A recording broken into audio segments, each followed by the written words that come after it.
All right, Math 8. We've got lesson 7-4, Pythagorean Theorem, and I've got 12 minutes till the bell rings. Let's see if I can pull this off. All right, so today we're going to do the Pythagorean Theorem. You might have heard of it before. The Pythagorean Theorem is for right triangles only. Right triangles have a 90-degree angle in them. So what it says is the square of the hypotenuse is equal to the sum of the square's legs. Ooh, that's a lot of words. Here's what it means. So in a right triangle, we have three sides. The longest side is called the hypotenuse. It's the one side that is directly across from the 90-degree angle. And then the other two sides that make up that 90-degree angle, that touch the 90-degree angle over here, those are called legs. So the Pythagorean theorem states that the squares of the legs, if you add them up, equal the square of the hypotenuse. And this was like over 2,000 years ago. This guy came up with it in Greece.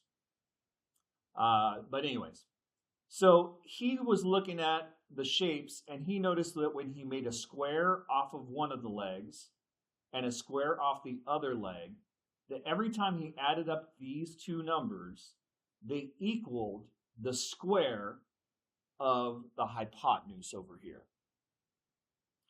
So he came up with a formula that said that a squared, so it's like the area, right?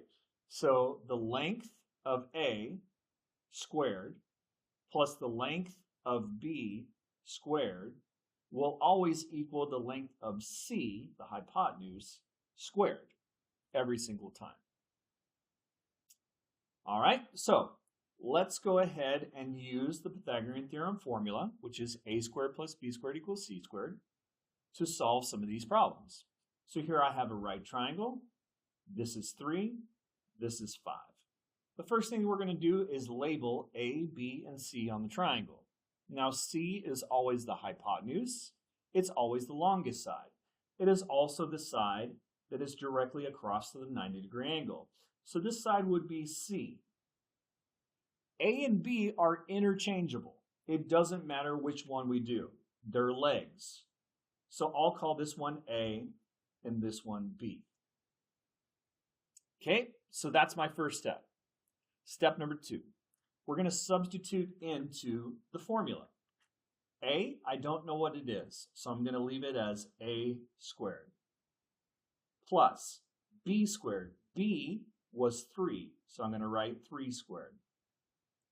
Equals C squared. C was 5, so I'm going to put 5 squared. All right, now we're going to solve for A, the missing side. A squared plus 3 times 3 is 9 equals 25. Now I'm going to subtract 9 from both sides. And I get A squared is equal to 25 minus 9. That ends up being 16. Now I've solved for the missing side almost. This is A squared. I want to know what A is. What is the opposite operation of squaring? It is square rooting. So if I square root, square rooting is the opposite of squaring. It's kind of like multiplication and division are opposites of each other. They undo each other. So if I take the square root, I end up with A, because square roots take away squares, and then the square root of 16. Last step, simplify your answer if it's a perfect square. Is 16 a perfect square? Yeah, it is. So now we know that A is 4, because root 16 is the perfect square of 4. Got it? Let's practice it. Okay, following the steps, we're going to label A, B, and C. Let's start with C. That's the hypotenuse. It's the longest side. This is my C. That means these are A or B. It doesn't matter which one. A, B.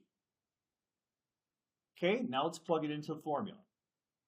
A squared, so 7 squared, plus B squared, plus 7 squared, equals C squared. I don't know what this is. It's X, so I'm going to say equals X squared.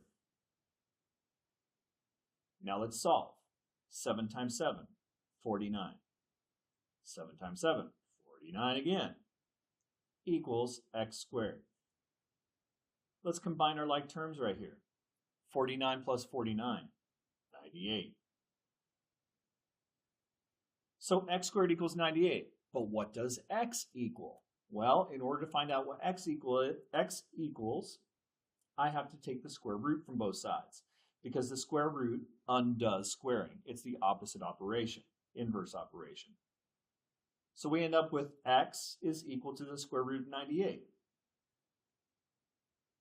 Square root of 98 is not a perfect square, but what we noticed from our lesson on the last lesson is I could approximate how much that is.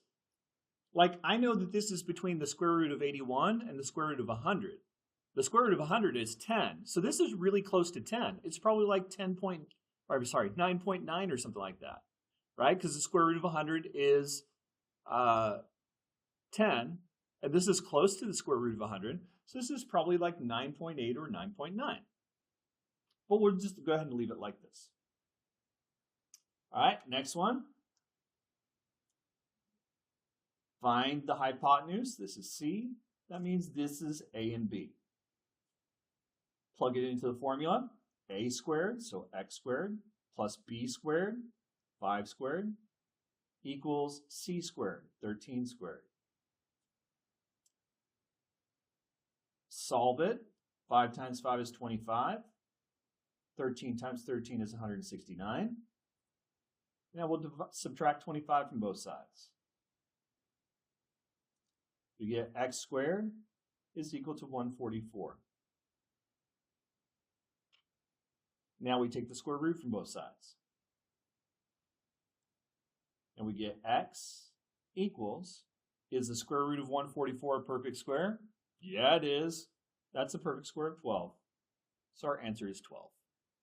So some of these numbers will come out to nice integer values, and some of them will stay square roots because they're irrational. All right, next one. Find the C value. That's this one. That means these are A and B. Plug them into the equation.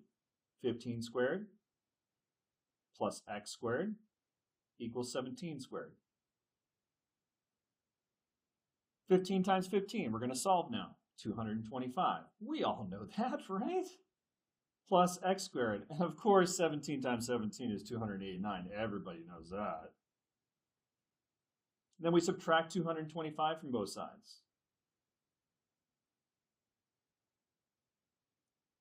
We get x squared is equal to 64.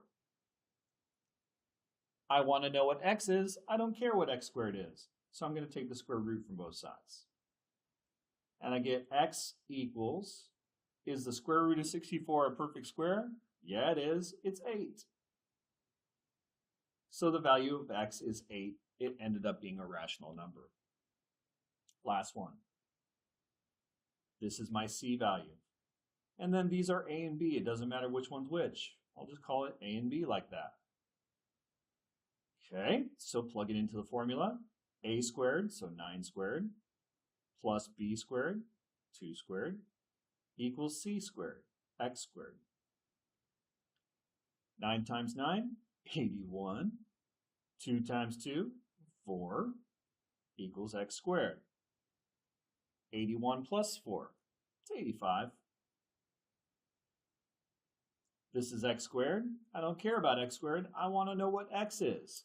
So I use the inverse operation, and I take the square root from both sides. Is the square root of 85 a perfect square? No. It's between root 81, which is 9, and root 100, which is 10. So this is probably closer to 9. I would guess something like 9.2, maybe 9.1, probably more like 9.2, but it's irrational, so we will just write our answer as the square root of 85. Done before the bell rang. Like a boss. Nice job. All right, guys, that is it. We will do a lot more with the Pythagorean theorem next week. All right, see you later. Bye-bye.